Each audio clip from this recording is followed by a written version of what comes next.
everyone. Hopefully you can hear me. I don't know if you can see me or not behind the poll, but if you haven't filled the poll out, please go ahead and do so. My name is Anna. I am the marketing director at All Points North Lodge, and I'm so excited to be here with you today. I'm going to go ahead and close this poll for us. If you didn't get a chance to fill out the poll, no problem. I was just asked to hang on, so I'm going to chat a little bit while we get started. Okay, so for all of you who are on the webinar, welcome. We're really excited to have you here. If you're not familiar with All Points North Lodge, I'll tell you a little bit about it. So we are a behavioral health company that specializes in addiction treatment, mental health, and trauma therapy. We have a lodge in Edwards, Colorado. It's called All Points North Lodge, of course. And then we have some new services opening up as well. We have some telehealth services. I'll end the poll here. So wanted to give a shout out to our telehealth clients and telehealth alumni who are on. And then we also wanted to just say hello to all of our clients at the lodge in the media room. If you can hear me yet, hopefully you can. We are just really honored to be able to provide services that help people find their way forward in mental health and recovery. And so whatever your reason is to be here today, welcome. Today, we're really excited to have Dr. Emily Anhalt. She will be talking about reentry anxiety and therapy in a post-pandemic world. And if you're like me, or you're like a lot of the people I know right now, this is something we're all struggling with, right? How do we move forward and kind of establish this new normal? And so I'm so excited that you're here today. A couple housekeeping notes really quickly before I have Emily come on in. You can chat all you want. The chat is open for you. However, people will see your name. So if you'd like to remain anonymous, please go ahead and change your name. Click rename on your little user profile, and you can change it to anonymous or whatever pseudonym you want. We will also be taking questions at the end. So as Dr. Emily is talking, please go ahead and submit your questions in the Q&A box. And then I'll pop back in at the end, and Dr. Emily and I will go over those questions together. So this is interactive. Go ahead and put your thoughts in the chat and your questions in the Q&A, and we're really excited to have you. A little bit about Dr. Emily. She is a psychologist, emotional fitness consultant, and the co-founder and chief clinical officer of COA, which she calls a gym for mental health. COA is a really amazing service, and she is very proud to have created this as a clinical psychologist. She has a master's and doctorate degree from Berkeley, California, and she has 12 years of clinical experience working with executives and founders and tech employees and entrepreneurs. So she knows what she's talking about, and I am going to go ahead and invite her in here. So Dr. Emily, if you want to pop on in, welcome. We're so glad to have you. I'm so glad to be here. Thank you so much for that lovely introduction.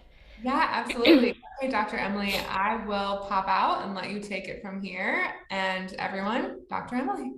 All right, fantastic. Hi, everyone. It's such an honor to be here. Today, we're talking about burnout, reentry anxiety, and therapy. You just heard a little bit about me, but just to share a little bit more, my background in clinical psychology led me to a real interest in shifting the narrative of mental health in our culture from being this really reactive thing that we only pay attention to when we're unwell to being a more proactive thing that we do to maintain wellness in an ongoing way. So I wanted to help people think about working on their mental health more like going to the gym and less like waiting until they feel like they are really falling apart and need more acute support. So the way that I have looked into this is through research and clinical work. In my research, which I'll tell you about in a moment, we've built on the concept that you can do what's called an emotional push-up. You can do a little bit of work on your mental health every day, and that you're actually going to prevent a lot of the bigger mental health struggles that might have sent you needing support later. And the curriculum of our classes at COA is a gym for mental health. We do therapy matchmaking and also therapist-led emotional fitness classes. It's all really grounded in community. And the curriculum for the classes is based on research that I did a number of years ago. What I did essentially was I interviewed 100 psychologists and 100 entrepreneurs. And I asked them, how would you know if you were sitting across the table from an emotionally healthy person? What does that look like? What does that feel like? What does that person do? What do they not do? And I took all of the data from this research and I coded the interviews for themes, and out of it came these 7 traits of emotional fitness. These are the 7 things that emotionally healthy people are working on all the time. So, self-awareness, empathy, mindfulness, curiosity, playfulness, resilience, and communication. And our belief at COA is that if you're working on these things a little bit all the time, you're going to have a much more healthy emotional relationship with yourself and with others, and you're likely going to prevent some of the bigger struggles down the line.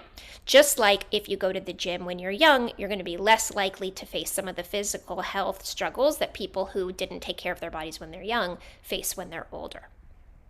So we're going to be engaging with the chat a lot today because I know that being talked at in this day and age of Zoom can be tough, and I want you all to feel really engaged with each other, and I think that you have just as much to learn from each other as you do from me. So I'm going to be prompting you to type things into the chat, and I want to really encourage you to jump in and do that. And again, feel free to change your name on Zoom if you want to remain anonymous in that way. So let's jump right into a statistic that I imagine some of you have heard. And what I want you to do is, in the chat, I want you to just type +1 if you have heard this stat or something like it. 1 in 4 people will experience mental health problems in their lifetime. So if you've heard this statistic or something like it, go ahead and put a +1 into the chat. And you can specify that those chat is for everyone, versus right now I see a lot of it coming to the hosts and panelists. If you're able to change that to everyone, that's going to let your fellow participants see that you're all on the same page. So I see this coming in now. All right, so I got lots of +1s coming in. And it doesn't surprise me that you've heard of this. This stat really made the rounds a number of years ago. And it was created with really good intentions. The idea of this stat was to try to destigmatize mental health and show that more people struggle than we think they do. But if I'm totally honest with you, I don't like this statistic. I think it's very othering. It makes it seem like 25% of people struggle with their mental health, and somehow 75% of people are just prancing through their entire life without mental health problems.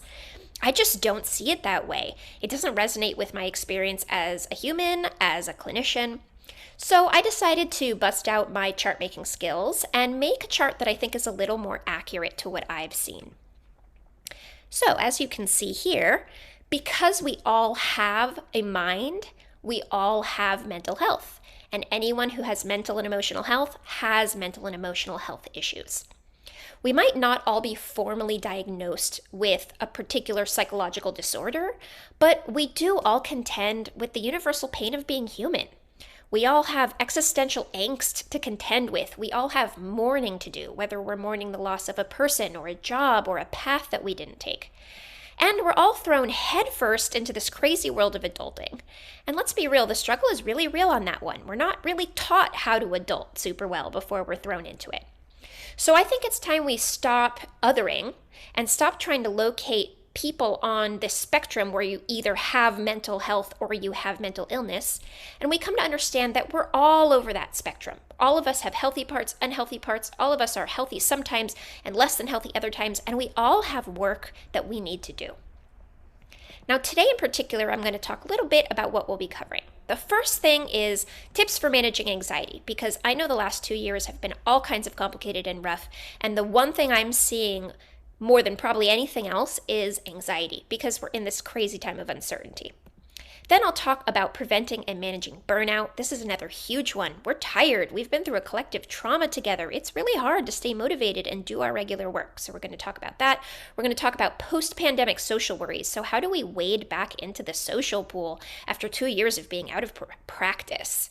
We're going to talk about communicating our struggles to our loved ones. We're going to talk about exploring therapy, which is one of my favorite ways to deal with anything tough in our life.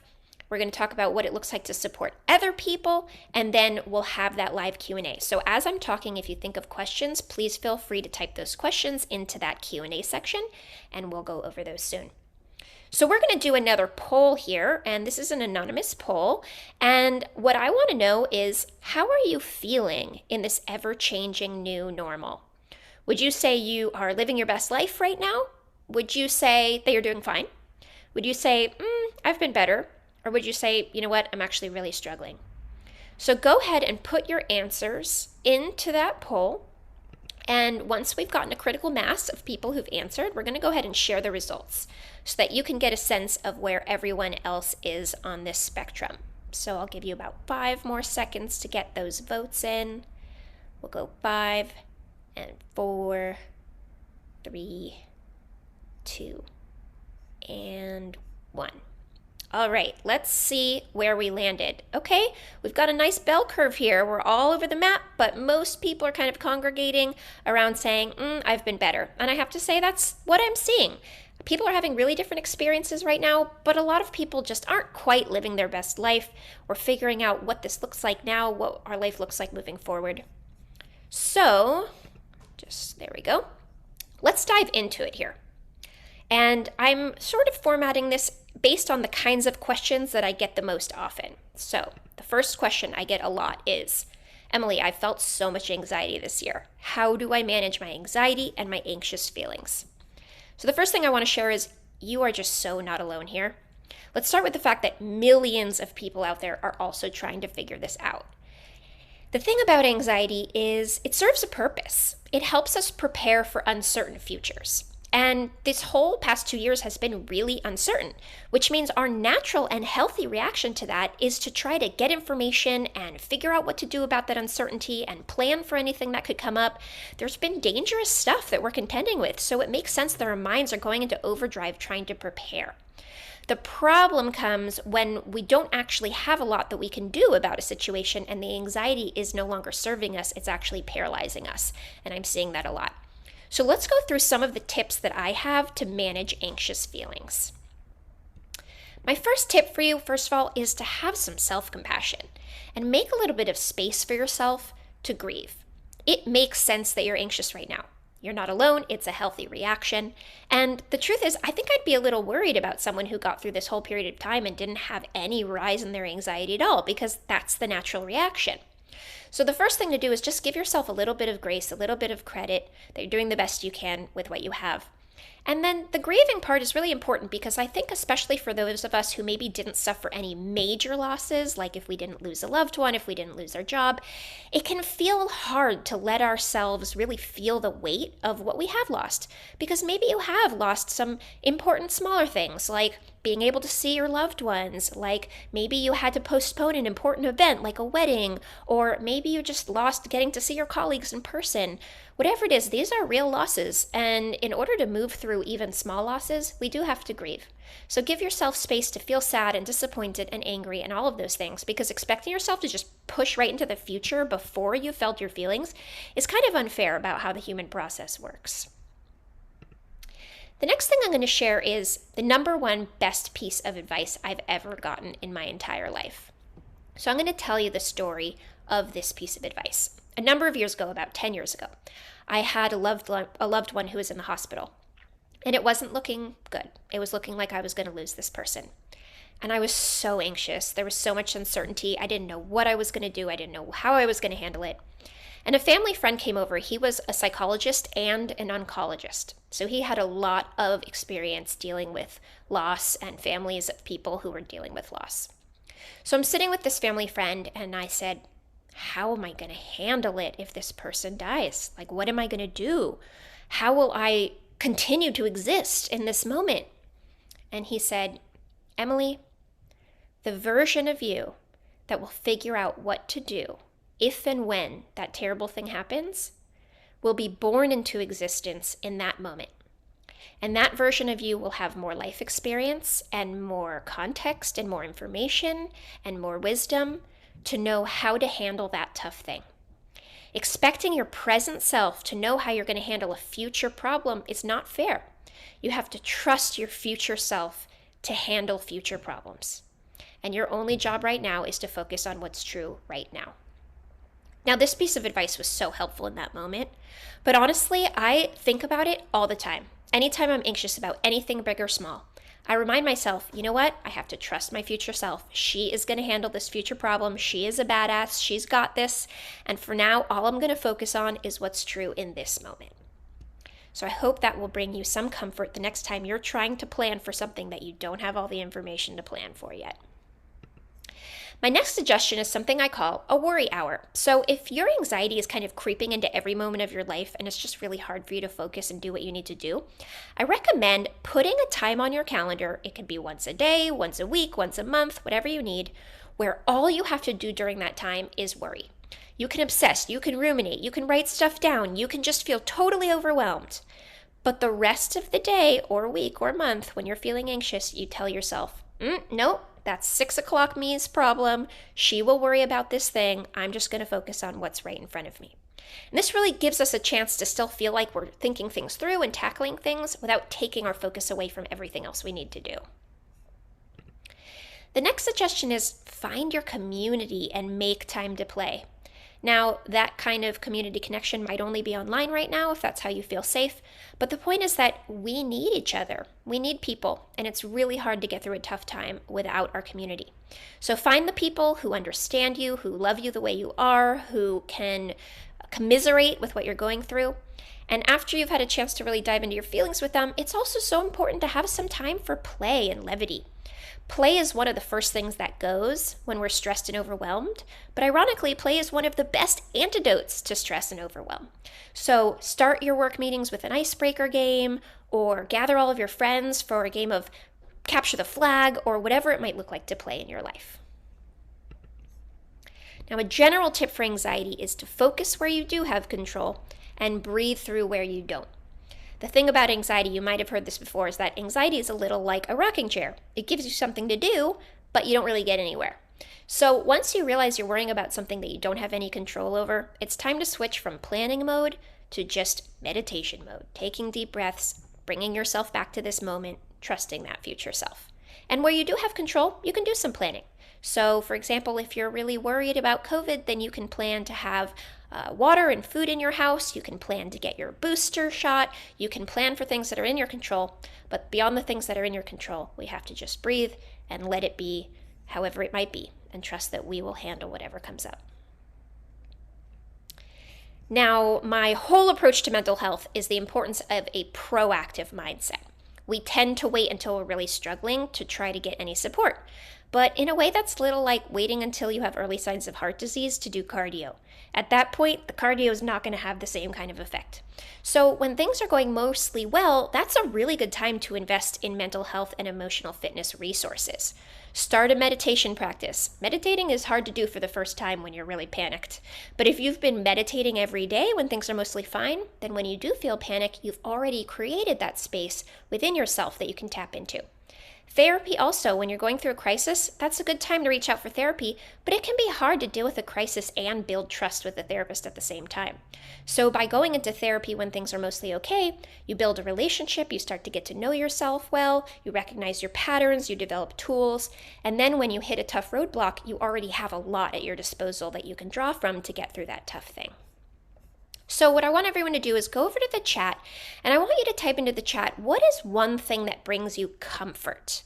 It could be a food like soup. It could be a person in your life. It could be an object like a stuffed animal. It could be a place. It could be nature. What is one thing that when you do feel overwhelmed, you feel like you can really count on to bring you some kind of source of comfort? So go ahead and type those into the chat. I automatically saw 2 people immediately say their dog. That's a great one. All kinds of research has proven that animals are a wonderful way of managing all kinds of tough feelings. I love that. Nature, so important. Ooh, a good candle. Yes, scent and memory are really connected, so that makes sense to me.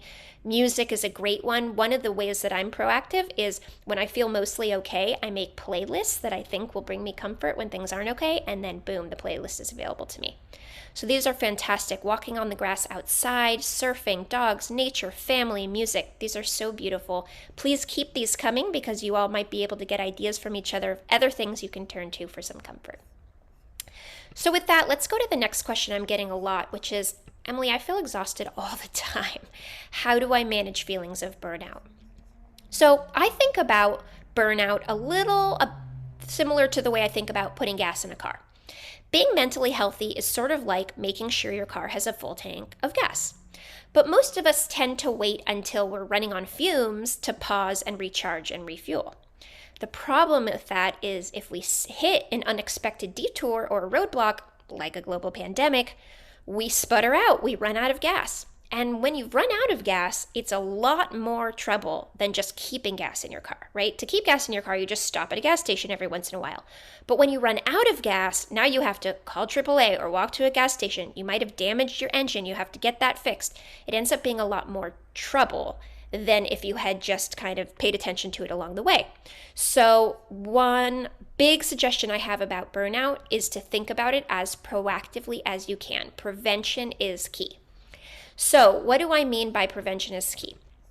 What I want you to do is, first of all, not wait until a convenient time to rest. In this crazy time of work, there's almost never a really convenient time to rest. We have to prioritize and schedule in rest. So put on your calendar that you have exercise time. Make sure people aren't scheduling meetings so early in the morning that you're not getting enough sleep. At COA, we all put our therapy appointments on our calendar because we want to really normalize it and we want to make sure that people know that nothing can be scheduled over at that time. So schedule in breaks and rest. The next thing is you want to learn your early warning signs of burnout. We all know when we're super burnt out, but we're not always super tuned into what our earlier warning signs are. So what would you be able to look out for that would let you know that burnout is around the corner? So for some people, it's I forget to eat lunch. For some people, it's I complain more. Some people just are less excited about their day. Some people are less patient with their partner or their kids. So once you learn your early warning signs and you know what they are, then you can recruit support in keeping an eye out for them. So you could tell your boss, hey, if you notice that I have skipped lunch 3 times in a row, I want you to remind me of this conversation because that means that I'm probably burnt out. Or you can tell your partner, hey, if you notice I'm complaining a lot more than usual, will you just remind me to rest and take care of myself because that's an early warning sign for me. You also can then keep an eye out for them yourself, which is really important. And now that you know what those signs are and you have help making sure you notice them, you can build in shock absorbers and have a plan in place to intervene when you see them. So for example, if you notice that you're complaining a lot or skipping lunch or whatever it might be, then maybe that's a sign that you need to take a mental health day. Maybe it's a sign that you need to ask your colleagues for help with some of the work that you're doing.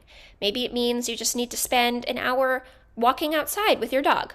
Whatever your shock absorbers are, if you already know what they are and when to put them into place, you're going to prevent some of those early warning signs from becoming full-blown burnout. The other aspect of burnout that's important but really tough is communicating our boundaries. And boundaries are so important because boundaries are what stops other people from putting us in a position to become burnt out. So before we can communicate our boundaries, we have to know what they are. And once we know what our boundaries are, we can communicate them. So that might sound something like, hey, I just want everyone on my team to know that I go to therapy Tuesdays and Thursdays at 4 p.m. and that's a non-negotiable. So please do not schedule anything over it. Or it might be someone coming to you and saying, hey, come to my party. And you being able to say, I'd love to come to your party, but I think I really need to take care of myself tonight. Boundaries are how we handle the fact that we only have control over ourselves. So by being firm about what we need, we put ourselves in the best possible position to take care of ourselves. So what I'd love everyone to do now is go over to the chat and type in what is one of your early warning signs for burnout. How would you know that burnout is around the corner for you? Does it look like the way that you act with certain people? Is it habits that change? Do you forget to exercise? Do you not sleep as well? Ooh, yep, I saw that lack of sleep. Irritability, that's a good one. You're not alone on that one. Keep those coming into the chat because once you've written them down, you have etched them into your memory in a different kind of way, and you're going to be more likely to notice them when they happen, and you can put those shock absorbers in place. Ooh, anger, snack excessively, short fuse. You get short with people, irritability, anxiety, forgetting to tidy up. Oh, messiness, that's a good one. I hadn't thought of that. I like that. Becoming more silent. These are really, really great examples. So let the people in your life know that these are your warning signs and put those shock absorbers into place. All right, please keep those coming. And in the meantime, I'm heading over to this question I've been getting. Why do I feel worse now than I did at the height of the pandemic? So the way that I think about this question is it makes me think of a research study that I read about when I was in grad school. The study was looking at people's dreams, but specifically it was looking at the dreams that prisoners of war have. So it was looking at people who'd been captured and tortured and put in a really tough position. And what it showed was that when they were captured, they were having really pleasant dreams. They were dreaming of things like cake and their spouses and their beds and things that made them really happy. But when they were freed and they came home, they suddenly started having horrible dreams of overwhelm and torture and all kinds of terrible things. And the point of the study was to show that when we are in survival mode, we protect ourselves from some of the worst feelings because we know we just have to focus on getting through that tough time. But that once we're safe and through the tough times, sometimes that's when the really tough things surface, and that's when we have the opportunity to really process what we've been through. This is what I think I'm seeing in people right now. I think that now that there's a little more hope, that we have some understanding of what's going on with COVID and all of that, a lot of the feelings of not knowing what was going to happen for so long are starting to surface, and people are having a little bit of trouble. So I just want to normalize that if you're struggling right now, it might be that now's the time that you're dealing with lots of tough things. The other thing is I'm seeing a lot of people make really big life decisions right now. People are quitting their jobs and they're moving, they're leaving their relationships, they're getting a new apartment. And I want to say, I think it's great to evaluate your life and to take this opportunity to figure out what you really want. But I also want to remind people that everywhere you go, there you are. If you think switching jobs or moving to a new city is going to save you from all of your tough feelings, I hate to say it, but life just doesn't work that way. So we want to honor the tough feelings that are coming up and really face them, turn toward them, so that we don't carry them around with us everywhere we go. Let's head to the next question I've been getting a lot, which is, how can I feel good about socializing and working in person when I haven't done it in a year or 2 years? So let's talk about what that reentry anxiety and returning to in-person life can look like. The first thing I want to share is we have to get really curious with ourselves. We're all kind of relearning to walk in a sense. We've changed. The needs that you have now might not be the needs that you had before. You have to spend some time thinking about what it is that you want your life to look like, what kind of grieving you have to do. We want to ask ourselves a lot of questions. The next important thing is to ease in at your own pace and be patient with yourself. It might be that all of your friends are ready to go back to in-person concerts and hang out together and be working from the office and all kinds of things. It's okay if you're not quite there yet. It's okay if you need to take your time. And you should take your time, because when we throw ourselves in too fast, then sometimes things are coming up that we won't be as equipped to deal with. So go in a little bit at a time and have some compassion for whatever cadence that looks like for you. The next one is to check in with your loved ones and be as transparent as you feel safe to be. So it's important that we say to people, I'd love to see you, of course, but I just don't feel safe doing indoor hangs yet. So I'd really love to either meet with you outside, or if that doesn't work for you, then no problem. I'll catch you next time when we can arrange something that works for both of us. It's okay not to be exactly on the same page as everyone, and the better you communicate it, the more likely you are to have your needs met. Next, reflect on what's been working versus not working in your life. A metaphor that I use a lot is that this pandemic has been a little like a fresh sheet of snow over the mountain of our lives. And by that I mean, as we go down the mountain of our lives, we form tracks. Our habits and the things we do every day tend to get us stuck in particular ways of being. And the deeper the tracks, the harder it is to get out of those tracks. But the pandemic has almost come along and blanketed everything such that we could make new tracks now. We might decide that we want to do things differently now than we did before. And it's a little bit easier to start a habit from scratch versus trying to change a habit that's really worn in. So perhaps that you realize, you know what, I think I need more alone time than I realized before. And even once it's safe to be social again, I'm going to spend a little more time on my own. Maybe you realize the opposite. Maybe you realized, wow, I think I actually need people more than I give myself credit for. And I'm going to really invest in my friendships more than I was before. Maybe you realized you work best from home and you want to try to figure out how to make your working situation such that you can be home for part of the time. This is an opportunity to really reflect. And of course, accept that things may have changed.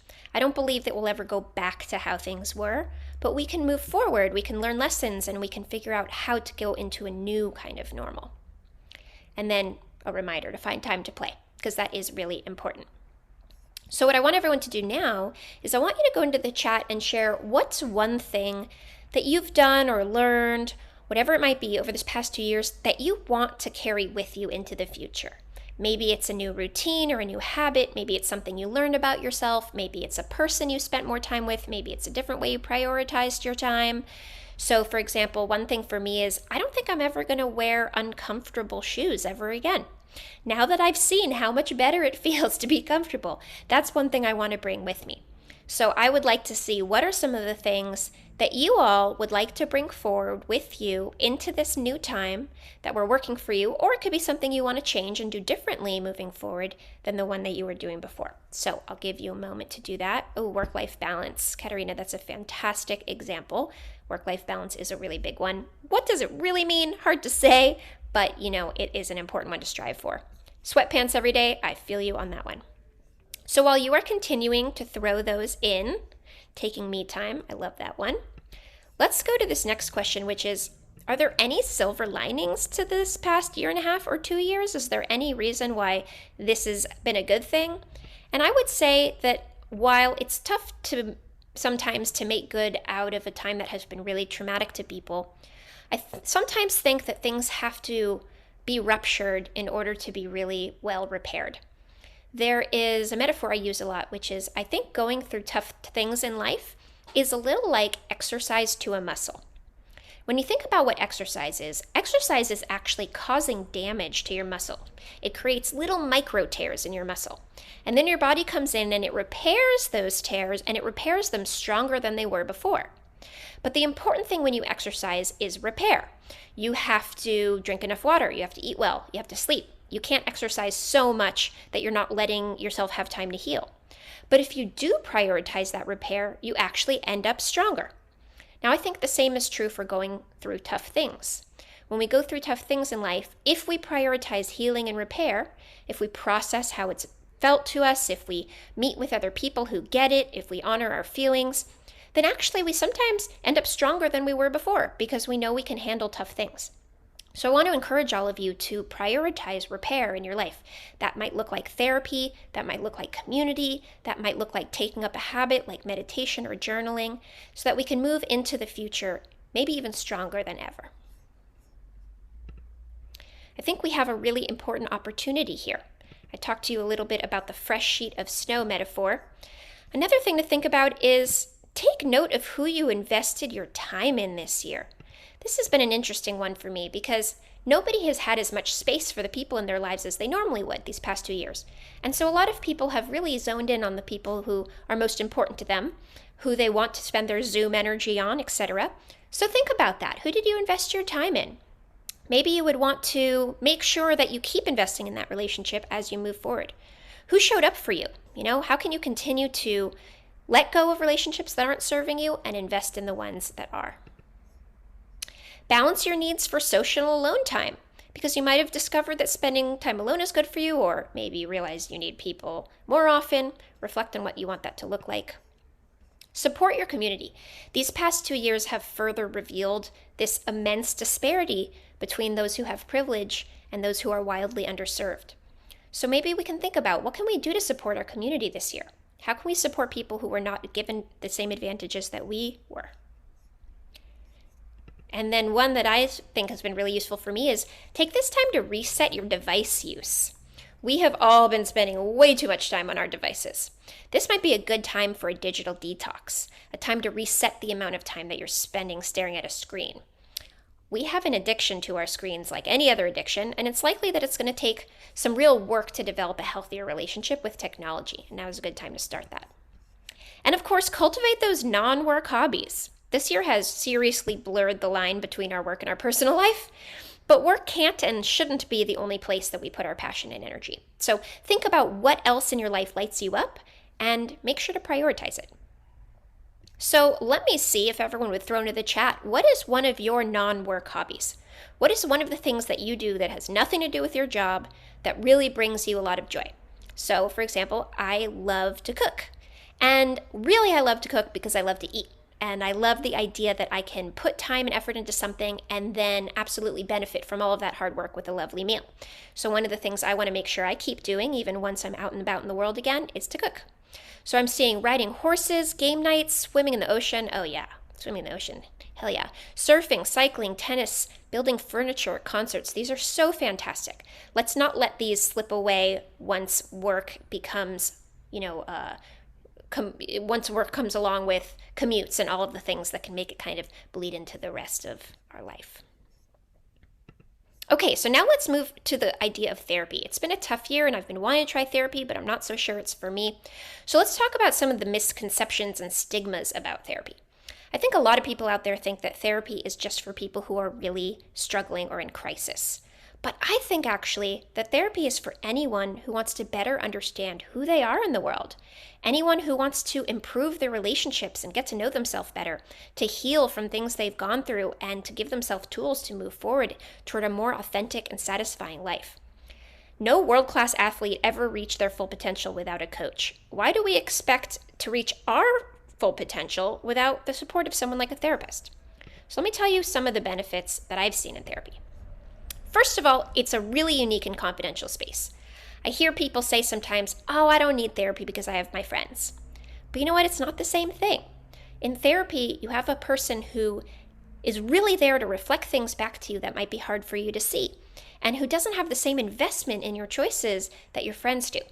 Plus, it's confidential, which means you can really dig into stuff without the worry that it's going to leak into the rest of your life before you're ready for it to. The next thing is that in therapy, you establish this really special kind of trusted relationship. The way I think about therapy is that the relationship you form with your therapist, it comes to represent every relationship you have in your life. And you're able to play things out with them. It's almost like a microcosm of the rest of your life. And you can play things out with them and learn about how you might be acting elsewhere. This is a really powerful experience to have. Therapy increases self-awareness, and the more you know about yourself, the easier it is to make change if that's what you want to do. It improves relationships. Like I said, as you understand your relationship with your therapist, you're also going to be able to understand your relationships with others. It increases resilience. You're going to build tools to deal with tough things. You're going to break unhealthy patterns, and you're going to be able to make better choices. It increases emotional intelligence. You're going to be able to connect with other people in a deeper way. And if I were to boil down what I think all emotional growth comes down to, it is becoming more comfortable being uncomfortable. None of us is going to be able to completely avoid discomfort in our life, but we can learn how to tolerate our discomfort such that we can make the best possible choices. And in therapy, you get to do that. I'm going to briefly go over what the different types of therapy are because I know that it can be really overwhelming and confusing. I will say I'm painting this with really broad strokes and there's actually a lot of nuance here, but just to give you a 101 lesson on some of the different types of therapy. So the first one is known as cognitive behavioral therapy, or CBT. CBT is a short-term, goal-oriented therapy treatment that tends to take a hands-on, practical approach to problem solving. The goal of CBT is to change the patterns of thinking or behavior that are behind people's actions in order to change how they feel. I think CBT therapy is really great for when the symptom of your problem is so problematic that you just need help with that immediately. Like if you have OCD, or if you're struggling with an eating disorder, or if your depression is so bad that you just need to get back to baseline, CBT can be helpful with that. The type of therapy I practice is called psychodynamic or psychoanalytic therapy. This is a more in-depth therapy. It tries to help you explore your relationships, your family dynamics. It helps you understand who you are in the world. And it honors the idea that if it were really easy to change, you would have changed already. It helps you develop a relationship with your therapist to understand all of your relationships. One of the things I say a lot is most people don't go to therapy because they don't know what to do. Most people go to therapy because they do know what to do and they need help understanding why they're not already doing it. In psychodynamic therapy, you're really going to heal the wound from the inside out, and you're going to come to understand why you are the way you are. In somatic therapy, in addition to exploring thoughts and feelings, like in any therapy, you're also going to explore how you feel your feelings in your body. You're going to explore things like body tension, gestures, sensations through mindful awareness, movement, or touch. So for those of you who tend to feel things more somatically, more physically, this can be a great way to go. There's also art and music therapy, which uses the creative process and anything you make through that creative process to explore your feelings, to understand your emotional conflicts, to increase your self-awareness, and to manage your behavior. It helps you with social skills. There's all kinds of wonderful things that can come from creating. And some people just are able to explore certain things this way that are harder to express through words. Now, yoga and meditation aren't technically therapy, but they're really helpful to grow your comfort with discomfort, because yoga and meditation are literally putting you in an uncomfortable position and then helping you practice breathing through that, paying attention to what comes up. These aren't going to fix your problems, but they will help you deal with your discomfort long enough to face your problems. And then finally, psychiatry is the addition of medication. So in a psychiatric engagement, you're also going to explore whether it might be helpful to have a medication with your symptoms, for your symptoms. All right, this question is one I get a lot. How do I support the people in my life who are struggling? How do I support others? So let's talk about that. The first thing is, I know that in most relationships we tend to think, I'll take care of you if you'll take care of me. But I actually think instead we should think about it like this. I'll take care of me for you if you'll take care of you for me. We each only have control over ourselves, and it's really important that we take responsibility for the ways in which we are contributing to the dynamics in our life. The next thing is, when people come to you with a problem, it can be really tempting to try to fix that problem. But I think if it were that easy to fix, people probably would have fixed it. More often, people are coming to you because they want empathy, they want company, they want compassion. And so instead, just focus on listening and being curious and asking questions. It's not your job to fix the problems of people you love, ultimately. Support where you can and have boundaries where you can't. Each of us wants to be helpful, but sometimes we're not the best person to help someone. If someone comes to you with a problem that feels like it's beyond your scope, it's okay to say, listen, this is so important that I really want you to get the help that you deserve, and I don't think I'm it. I'd love to support you in finding a therapist or a support group or whatever it might be. And finally, ultimately, I think we have to be able to accept the limitations of agency that we have over other people. This is a really tough thing. We so badly want to be able to support the people we love, but ultimately, we don't get to take the problems away from those people. And sometimes we just have to give ourselves a break about that. So, what are our takeaways from our time together? The first thing is just a reminder that pretty much anything you're feeling right now, you are not alone in feeling it. I'm seeing it all over the place, and finding your community is really important. Focus on ongoing proactive work for all of these things: anxiety, burnout, overwhelm. Whenever you're doing well, that's a great time to put in your emotional push-ups to build those emotional muscles so that you can handle the tough things when they happen. Go at your own pace and have self-compassion along the way. Get support. None of us gets through tough times alone. Find your community who can give you that support. So you might be wondering what to do from here. The first thing is, if you want to connect with me, I'm on Twitter and Instagram. I'm super active on Twitter especially. Come find me. Let's connect. I'd love to continue to share emotional fitness tips. If you want to take a class with us at COA, our classes are that proactive approach to mental health. Go to joincoa.com/classes, and if you use the code GROW, you'll get a little discount. If you want to bring emotional fitness to your team, COA supports with that. You can head to this link and we will help your team with their emotional fitness. And finally, use your time where you can to be playful anywhere possible. And actually, we put together a packet of games that are work appropriate. Many of them work remotely, some are better for in person. And if you email me at emily@joincoa.com, which I'm going to put into the chat, and ask for it, I will send you that packet of games so that you can start to play those. So with that, let's head to our Q&A. Anna, if you want to jump back on with me, I will stop sharing and we can dive into some of these questions. Awesome. Okay, let me add a pin here so we're both popping up. Okay, Dr. Emily, thank you so much. It's so interesting and super helpful to hear all these things that we're facing or our family is facing, probably both, right now, and kind of get some insight on what to do about all of that. So just a reminder to everyone, if you have questions, you can either put them in the chat if you'd like to, or you can put them in the Q&A. We're going to start rolling here. We'll do a few minutes of questions, but if you still have them, please do write them in. We have this time with Dr. Emily, so we can take advantage of it. And if you're in the media room right now at the lodge, I believe there are iPads circulating, so you can type in questions there. Okay, so let's start with this one. what is something small, like a small habit that you could start with to build your personal emotional fitness? Something you could do every day or most days. I love this question, and that what we call that is those emotional push-ups.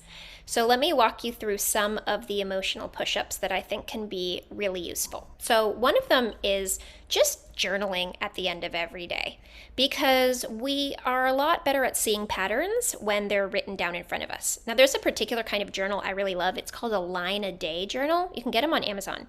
And what it looks like is every day of the year, it'll say January 1, January 2, and it'll have a place for you to just write one line about how your day went, about what you're feeling, whatever it might be. But it has a place for that for 5 years.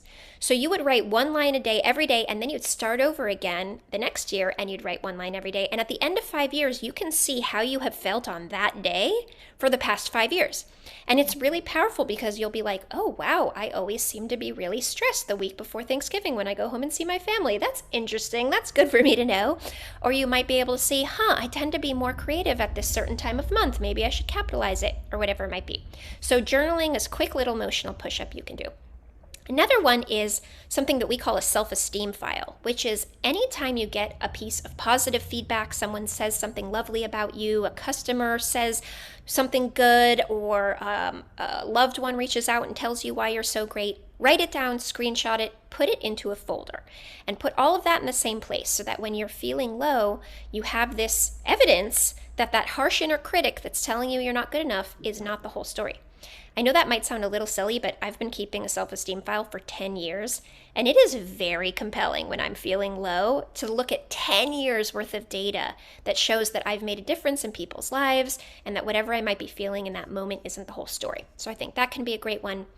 Other emotional push-ups, taking a break from your devices, getting off your phone for a little while and getting back into nature is a good one. Ask for feedback from the people that you love. Don't be afraid to ask someone, hey, how could I be a 10% better friend to you? Or what's one thing I did really well this year at work? By soliciting feedback, you're going to be able to look at your blind spots in a different kind of way. I love that. The self-esteem file is something that I've heard another time recently. It's interesting that that's come up a few times, and it's so true because we start to tell ourselves these few very limited factors, and Yes. then I know I personally it's really easy to start beating myself up about those things, and that is exactly the opposite of what I need in that time. Yeah, and we And tend to so, obsess over negative feedback and let yeah. positive feedback just fly right by. And this is a way of Right. making sure we hold on to the positive feedback too. Yeah, that's so good. Having some truth to kind of combat those overwhelming thoughts. And then this is random. I'm not a therapist, and this is not a sponsored product, but I recently started using an app called Finch. And it is a self-care pet. So it kind of gamifies this idea that you every day you can check in on your little pet on your phone, and it'll have like an inspirational quote, and then you can do different self-care tasks that feed and take care of the pet. And so you can like journal a little bit or talk about what you're optimistic about. There's gratefulness, and it's so fun because sometimes it's hard to be like, okay, I need to take care of myself. But when we're thinking about our childhood self that we're trying to care for, or even a real life animal that we may take care of, that can be easier. So I liked the idea of just I love gamifying that. it a little bit. How cool. What a great suggestion. Yeah. It's like the Um, Tamagotchi of our current time. yes, yes, that's so true. Oh my gosh. Wow. Okay. At what age do you think someone can start to see all seven of the traits of emotional fitness? Can you start to like develop emotional fitness in children, or does it have to be an adult? Oh, yeah. Children. Heck yeah. That's where it starts. Childhood is the blueprint we build our life on. It is never too young to start practicing these 7 traits. And I think most of us were just never taught these things explicitly.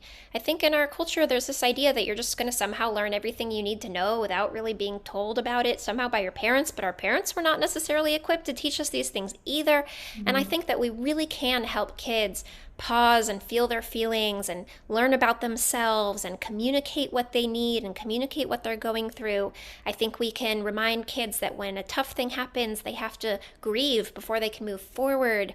I think we can remind kids how important it is to play. I mean, there's so much research on play, and they've shown that kids who don't play as children, there's a really big correlation with problematic behavior later. And I even read one study that showed that adults who play on a regular basis live longer by a significant number of years than people who don't play regularly. That's how important it is to our development. So I absolutely think however young a person is, they can start benefiting from these 7 things. Yeah, that's great. And what you said earlier was so true that when we get stressed, we tend to let go of the things that really fill us up because those feel optional, but really they're the things that are keeping us grounded. So that makes a lot of sense. And while we're talking about familial relationships and we're talking about parenting, let's move to like spouses, partners, significant others, even siblings. So a lot of us on here probably have struggled with codependency or some signs of that at some point. So when we're looking at how to support our loved ones, like you talked about, how can we, as people who are fighting codependency, how can we actually draw that line? You talked about, realizing that you don't hold all of the power to fix someone's situation. Do you have any practical tools for like how we can set that boundary within ourselves, but still care for the other person? Absolutely. So I have matched, I think, something like 600 people into therapy at this point. I've convinced a lot of people that therapy is worth trying. And I can tell you, it's never from me talking about myself as a therapist. It's always from me talking about myself as a patient. It's me saying, here's the work I've done on myself, and here's where it was hard, and here's the benefits I've seen, and here's what's different in my life as a result, and here's the epiphany I just had, and here's what's working.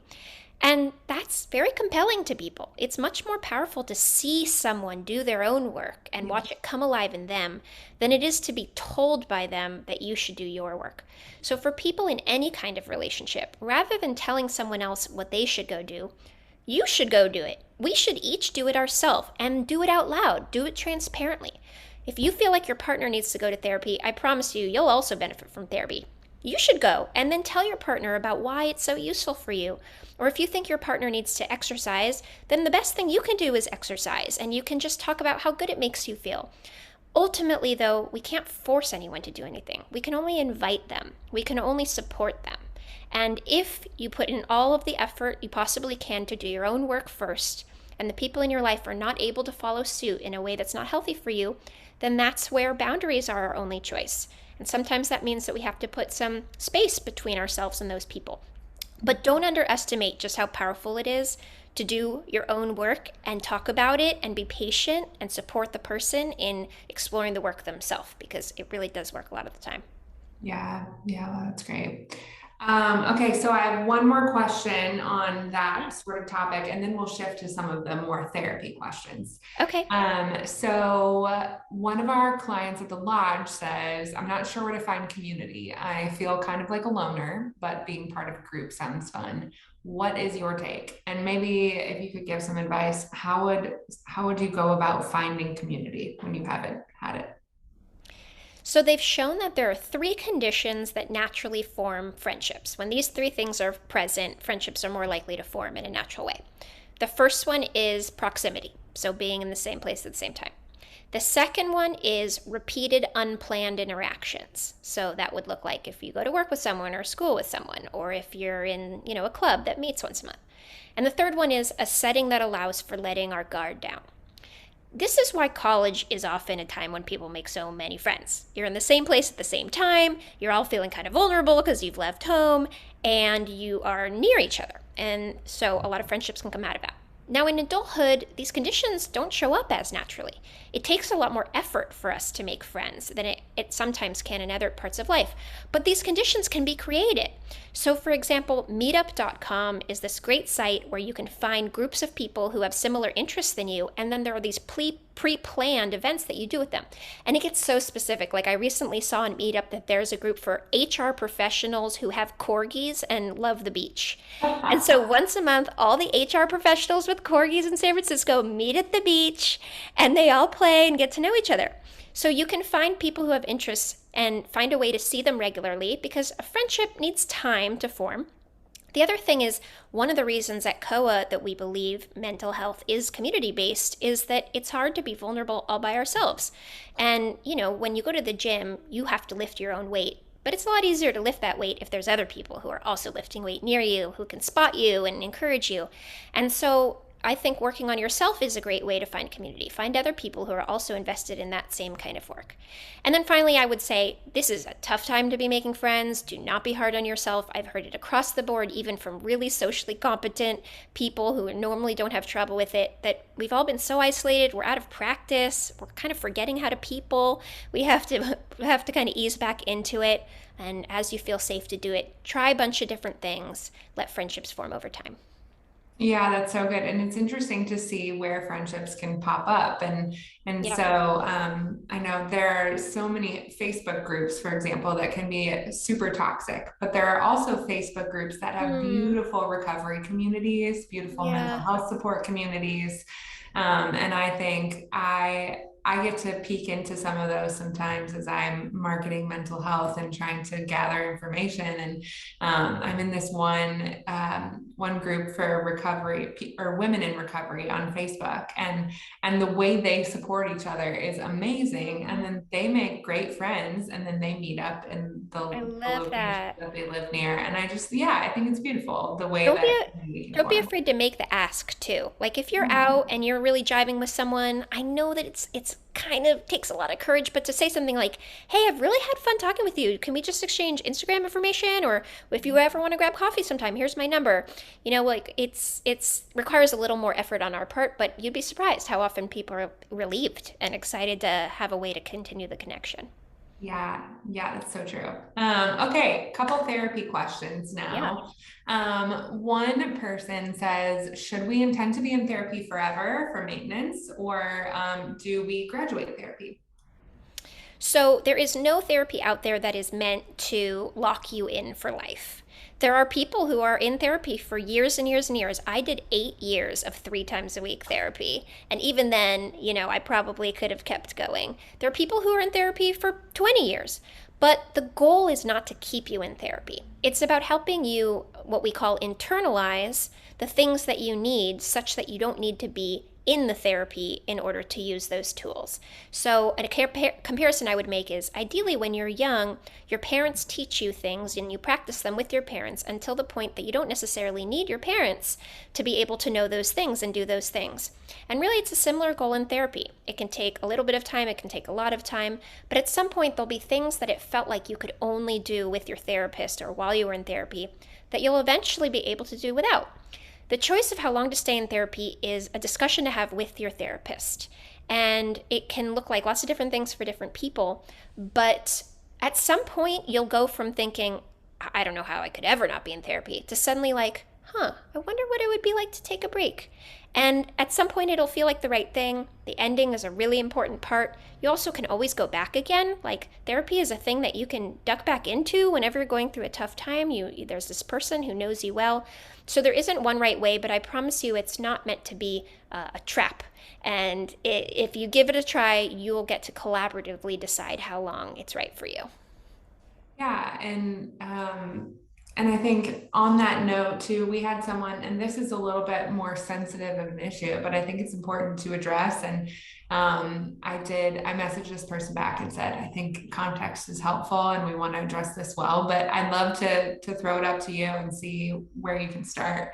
Um, this person says that he or she has been a victim of hate crimes prior and during trauma therapy.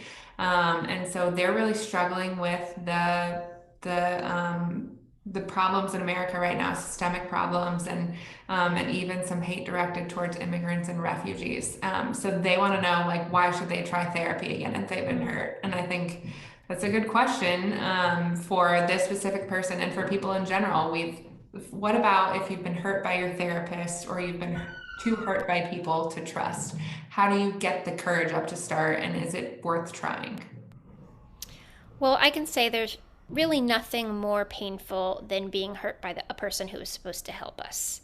And for any of us who were in situations growing up where the people who were supposed to protect us didn't, it can be even more complicated and triggering. And so I certainly can empathize with it not being an easy thing to try again. But one of the things I say a lot is that we wouldn't date one person, be treated badly, and then decide never to date again. And similarly, not every therapist is a good therapist, and not every therapist is the right therapist for us. And the fact that you were treated this way shows that there are real problems in the system, but I hope that I can attest to the fact that it's not reflective of what every clinician out there is like, and that there are people who are sensitive to the importance of cultural issues, who understand, even from their own personal experience, what it can be like to be a person of color, an immigrant in this culture, and who can support with the psychological difficulties that come as a result. My best advice would be to try again, but maybe go through referrals. Find someone who really likes their therapist and ask them to ask their therapist who else they would recommend in the area, so that you make sure you're kind of within a network of people that you trust. And then hopefully you'll have a person that you form a relationship with, and the first piece of work might be to process the last piece of work. Sometimes in therapy, we have to process what has happened to us at other times when we were trying to get help and couldn't. So it's certainly a long, hard journey, but I have a lot of faith that there are some really amazing people out there who can be helpful. And I hope that I can empower people to keep trying until they find the person who can really get them where they need to go.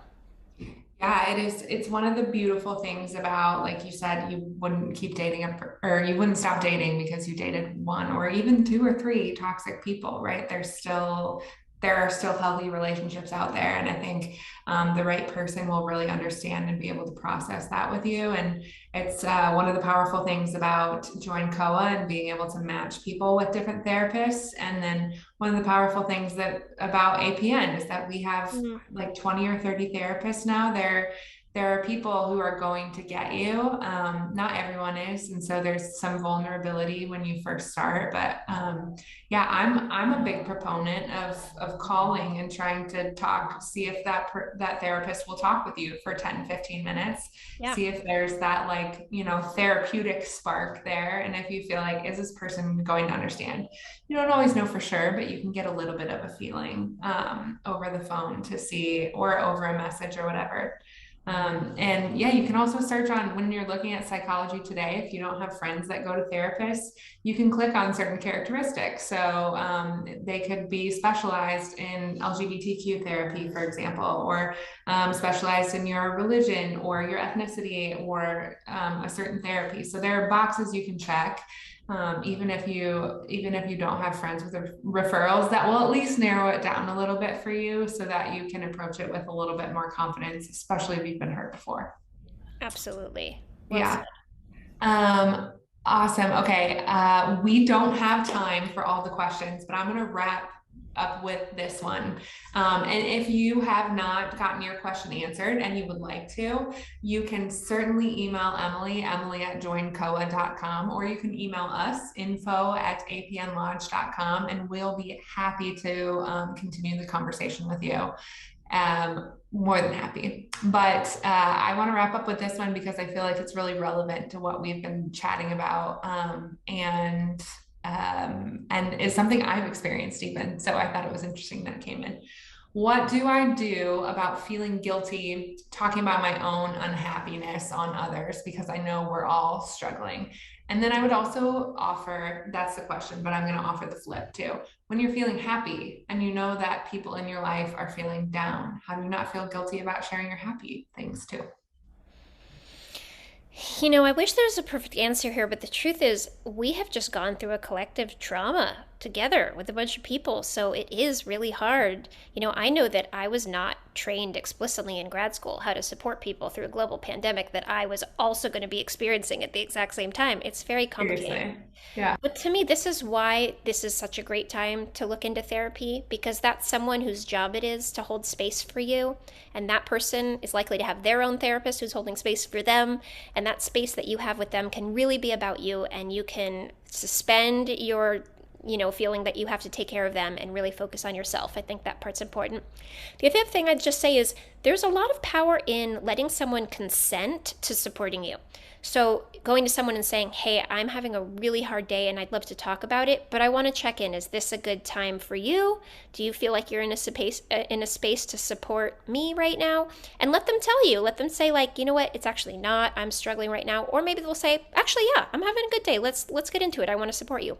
So just being transparent, asking permission, and turning to professionals to be able to hold that for you. And then the opposite, there's actually a very common psychological thing happening right now called survivor guilt, which is the guilt we feel if we're surviving or thriving in ways that other people are not surviving or thriving. So like if you just got a promotion on the same day that your partner got fired, it's going to be really hard for you to feel happy about your promotion. You might even feel so guilty that you end up kind of sabotaging the opportunity. This is something that happens with us sometimes. And so again, we can celebrate ourselves in spaces that are equipped to handle that. So if you're doing really well and your friend or partner is not, then maybe that's not the place to gush. Maybe you go find someone who can really meet you there. The other thing is, again, you can ask, you can say, hey, I know you're going through a tough time. I'm in a good place and I just wanted to share with you. Would that feel good for you? Or, where are you at with it?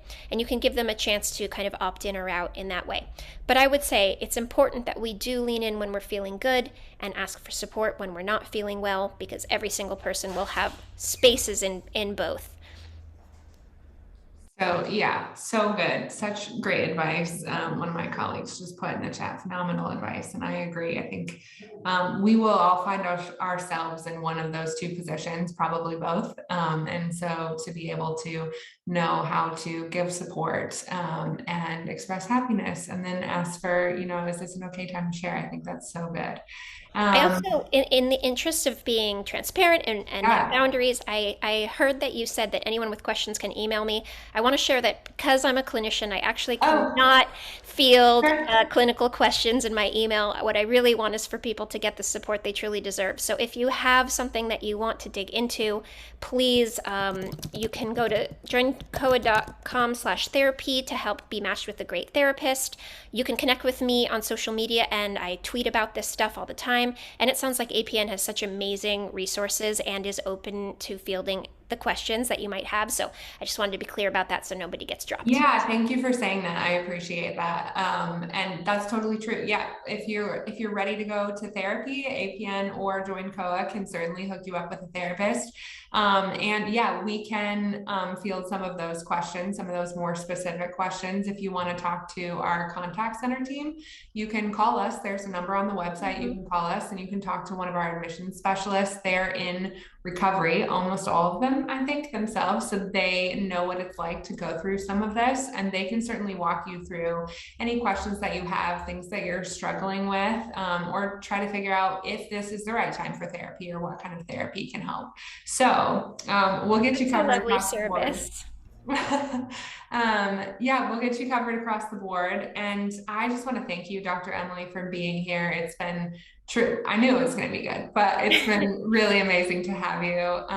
Thank you everyone for participating so much. It's been really awesome to see the participation in the chat and be able to see that there are people all around the country at APN Lodge and online here that are going through similar things, have similar questions. We're in it together.